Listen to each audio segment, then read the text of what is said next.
नमस्कार दोस्तों, आपका हमारे चैनल पर स्वागत है, जहां आपको मिलेगा डर और सस्पेंस से भरपूर कंटेंट। अगर आपको रहस्यमय और थ्रिलिंग कहानियां पसंद हैं, तो आप बिल्कुल सही जगह पर हैं। तो जुड़े रहिए हमारे साथ और देखिए एक और रोमांचक कहानी। राहुल एक सामान्य सा लड़का था जो दिल्ली में अपने दोस्तों के साथ रहता था। वह एक अच्छा जीवन जी रहा था, नौकरी कर रहा था और एक अच्छा करियर बनाने की कोशिश में था। लेकिन एक दिन सब कुछ बदल गया।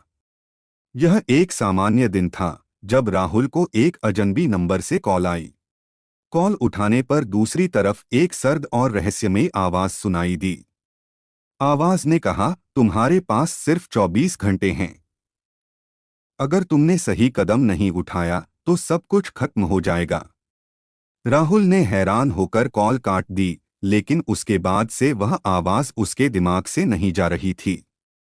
किसी ने उसका नाम लिया था। यह किसी अजनबी ने क्यों कहा था? और वह 24 घंटे की बात क्या थी? राहुल ने अगले दिन इस घटना को अपने दोस्त निखिल से शेयर किया। निखिल ने कहा, यह शायद किसी का मजाक होगा। तुम ज्यादा सोच रहे हो। लेकिन राहुल के मन में शंका थी। वह जानता था कि कुछ गड़बड़ है। तभी उसी दिन फिर से वही अजनबी नंबर से कॉल आई। इस बार राहुल ने डरते हुए कॉल उठाई। वो आवाज फिर से आई, तुम्हारी घड़ी की सुई 12 से 12 बजे तक टिकने वाली नहीं है। तुम्हें वो करना होगा जो मैंने कहा। नहीं तो। और फिर कॉल कट गई। राहुल का दिल तेजी से धड़कने लगा। वह अब समझ चुका था कि यह कोई मजाक नहीं था। कुछ खतरनाक था जो उसके करीब था। उसे वह 24 घंटे का समय बचाने के लिए कोई कदम उठाना था।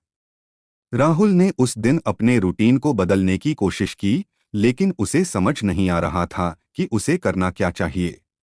वह हर एक कदम पर एक छाव महसूस करता था, जैसे कोई उसका पीछा कर रहा हो। उसने सोचने की कोशिश की कि वह किसी से मदद मांगे, लेकिन किसी को बताने से डर भी लग रहा था। क्या यह कोई मानसिक दबाव था? या फिर वाकई में वह किसी गंभीर मुसीबत में था? इसी बीच राहुल के फोन पर एक और कॉल आई, लेकिन इस बार नंबर अजनबी नहीं था। यह उसके एक पुराने दोस्त की कॉल थी, जिसका उसने कई सालों से संपर्क नहीं किया था। उसने फोन उठाया। हाँ, क्या हो रहा है? आवाज से उसने महसूस किया कि कुछ अजीब था। दोस्त ने कहा, राहुल, तुम बहुत बड़े खतरे में हो। तुम्हारे पास बहुत कम समय है। राहुल ने घबराकर पूछा, क्या मतलब है तुम्हारा? लेकिन दोस्त ने जवाब देने के बजाय फोन काट दिया। अब राहुल और भी डर में था। एक अजनबी कॉल और फिर दोस्त की चेतावनी। क्या यह सब एक बड़े खेल का हिस्सा था? राहुल ने उन घटनाओं को लेकर सोचना शुरू किया और खुद को इस पंक्ति में बांध लिया कि वह इस रहस्य का पता लगाएगा। उसने न केवल अपने दोस्तों से पूछा, बल्कि सोशल मीडिया पर भी कुछ सवाल किए। कई लोगों ने जवाब दिया, लेकिन उनमें से कुछ जवाब बेहद अजीब थे। राहुल ने देखा कि लोग उसे एक ऐसे पैटर्न के बारे में बात कर रहे थे, जिसमें समय और घटनाओं की एक कड़ी जुड़ी हुई थी। एक पुरानी दवा कंपनी से जुड़े कुछ संदिग्ध मामलों को लेकर कुछ रिसर्च किए गए थे। राहुल को अब यह लगने लगा था कि यह सभी घटनाएं सिर्फ उसके लिए नहीं, बल्कि अन्य लोगों के लिए भी एक बड़े पैटर्न का हिस्सा थीं। राहुल के पास अब बस कुछ ही घंटे थे। वह तय नहीं कर पा रहा था कि उसे क्या करना चाहिए। क्या वह उस अजनबी कॉल से डरकर पुलिस के पास जाए, या उसे अपनी खुद की जांच जारी रखनी चाहिए? लेकिन जैसे ही रात के 11 बजने वाले थे, राहुल को फिर से वही कॉल आई। इस बार आवाज ने कहा, तुमने समय को खराब कर दिया, अब तुम्हें भुगतना होगा। राहुल अब पूरी तरह से घबराया हुआ था। उसे समझ नहीं आ रहा था कि वह कहाँ जाए, क्या करे।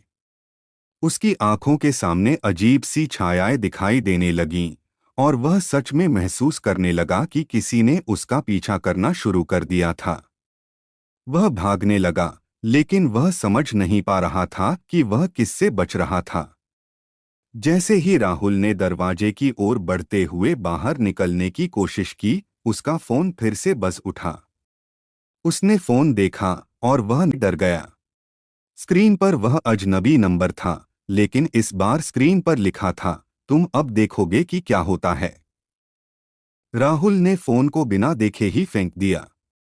लेकिन अचानक से कमरे के अंदर की रोशनी चली गई और पूरा कमरा अंधेरे में डूब गया। जैसे ही राहुल ने अपनी आंखें खोलीं, उसके सामने वही अजनबी था जिसकी आवाज वह सुन चुका था। लेकिन अब वह कुछ और था। एक छाया, एक डरावनी आकृति जो धीरे धीरे उसकी तरफ बढ़ रही थी। अचानक कमरे की दीवारों पर काले साए घूमने लगे। राहुल ने अपनी आंखों को कसकर बंद कर लिया, लेकिन जब उसने फिर से आंखें खोलीं तो वह पूरी तरह से अकेला था। सब कुछ शांत था। राहुल ने वह फोन कॉल का जवाब नहीं दिया था, लेकिन एक अजीब सी घबराहट उसके मन में बैठी हुई थी। अगले कुछ दिन वह सामान्य कामों में व्यस्त रहा, लेकिन वह उस अजनबी नंबर और कॉल की घबराहट को भूल नहीं पा रहा था। उसका मन लगातार यही सोचता रहता था, क्या यह सब सच है? क्या मैं किसी खतरनाक खेल का हिस्सा बन चुका हूं? फिर एक दिन राहुल ने ठान लिया कि वह इस रहस्य का पर्दाफाश करेगा। उसने फोन की कॉल लॉग्स को फिर से देखा और एक चीज उसकी नजर से बच नहीं पाई। वह अजनबी नंबर कोई सामान्य नंबर नहीं था। वह किसी खास स्थान से था, एक बंद और अलग सी जगह, जिसका नाम किसी ने कभी सुना भी नहीं था। राहुल ने उस नंबर के बारे में और गहरी जानकारी हासिल करने के लिए इंटरनेट का सहारा लिया। उसने पाया कि यह नंबर एक ऐसी संस्था से जुड़ा था जो दुनिया भर में गुमनाम लोगों को ट्रैक करती थी। यह एक ऐसी एजेंसी थी जो लोगों के जीवन में घुसकर बिना उनकी जानकारी के उन्हें खौफनाक खेलों में शामिल कर देती थी। राहुल का दिल तेजी से धड़कने लगा। अब उसे समझ आ रहा था कि वह किस खतरनाक खेल का हिस्सा बन चुका था। लेकिन क्या वह इस खेल को खत्म कर पाएगा, या फिर वह भी उसी रास्ते पर जाएगा जिस रास्ते पर जाने से उसने कभी सोचा भी नहीं था। राहुल अब और भी विचलित हो चुका था। वह सोच रहा था कि उसे क्या करना चाहिए, कहाँ जाना चाहिए और किससे मदद लेनी चाहिए। क्या वह पुलिस के पास जाए, या फिर वह खुद ही इस रहस्य को सुलझाने की कोशिश करे? उसके मन में ये सवाल घूम रहे थे। उसी दिन उसे एक और कॉल आई। राहुल का दिल थाम गया। वह जानता था कि यह वही कॉल होगी जिसके बाद कुछ बड़ा होने वाला था। उसने फोन उठाया और कहा, क्या चाहिए तुम्हें? वह घनी आवाज फिर से सुनाई दी। तुमने अब तक जो कुछ भी किया वह नाकाम साबित हुआ है। तुम्हें अब सीधे हमारे पास आना होगा। राहुल ने घबराकर पूछा, कहाँ? आवाज ने कहा, वहां जहां तुमने कभी सोचा नहीं था। वहां से तुम्हारी राहें जुदा हो जाएंगी। तुम्हें जो देखना है वह वहीं मिलेगा। फोन कट गया। राहुल पूरी तरह से उलझन में था। वह अब नहीं जानता था कि क्या सही है और क्या गलत। क्या वह सच में उस जगह जाएगा, या फिर यह सब एक बड़ा जाल था जिसमें वह फंसा हुआ था? राहुल ने अपने मन को मजबूत किया और उस अजनबी के कहे अनुसार उस जगह पर जाने का निर्णय लिया। वह जानता था कि यह कदम खतरनाक हो सकता है, लेकिन अब वह इस खेल का हिस्सा बन चुका था और उसे यह अंत तक सुलझाना था। वह तय की हुई जगह पर पहुंचा। यह एक सुनसान इलाका था जहां कोई नहीं रहता था। चारों ओर केवल वीरानी और अजीब सी खामोशी फैली हुई थी। उसने देखा कि वहां एक पुरानी सी बिल्डिंग थी जिसके दरवाजे पर एक संकेत था, अंदर प्रवेश मना है। लेकिन राहुल ने डर को नकारते हुए दरवाजा खोला और भीतर चला गया। अंदर अंधेरा था और दीवारों पर खौफनाक चित्र बने हुए थे।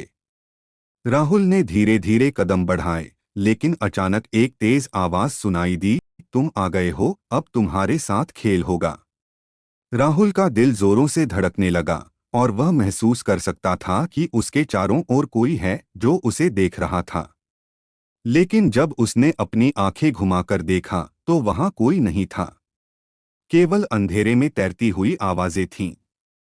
राहुल ने खुद को संयमित किया और आगे बढ़ा। तभी अचानक उसके सामने एक चौंकाने वाला दृश्य दिखाई दिया। वह अजनबी आदमी, जिसकी आवाज राहुल को पहले सुनाई दी थी, अब सामने खड़ा था। लेकिन उसका चेहरा घने मास्क से ढका हुआ था।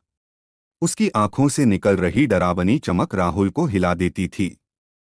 राहुल ने कहा, तुम कौन हो और यह सब क्या है? वह आदमी मुस्कुराया और बोला, यह तुम्हारा अंतिम सवाल है, राहुल। तुमने अब तक बहुत कुछ समझने की कोशिश की, लेकिन तुम्हें यह नहीं पता था कि तुम खुद इस खेल का हिस्सा हो। अब तुम हमारे ही बनाए हुए जाल में फंस चुके हो।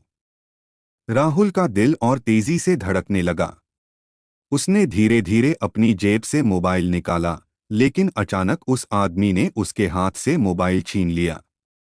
यह तुम्हारे लिए जरूरी नहीं है, वह आदमी बोला। वह आदमी धीरे धीरे राहुल के पास आया और कहा, अब तुम्हारी बारी है। खेल खत्म होने वाला है। राहुल ने डरते हुए पूछा, खेल? कौन सा खेल? तभी अचानक कमरे में रोशनी बुझ गई और चारों ओर सन्नाटा छा गया। राहुल ने अपनी आंखें खोलीं और उसने पाया कि वह अकेला नहीं था। कमरे में और भी लोग थे जो उसी खेल का हिस्सा थे। वे सब घबराए हुए थे जैसे राहुल। लेकिन राहुल ने महसूस किया कि अब वह इस खेल का शिकार बन चुका था और वह कभी बाहर नहीं निकल पाएगा। उसकी आंखों में वही अजनबी आदमी था जो उसे हमेशा के लिए अपने जाल में फंसा चुका था। राहुल का नाम अब भी उस अजनबी संस्था की सूची में था। जो भी उसे ढूंढने की कोशिश करता, वह भी उसी खेल का हिस्सा बनता और फिर कभी नहीं लौटता। अब वह खेल किसी और को ढूंढ रहा था और उसकी बारी आने वाली थी। क्या अब कोई और इस खेल का शिकार बनेगा?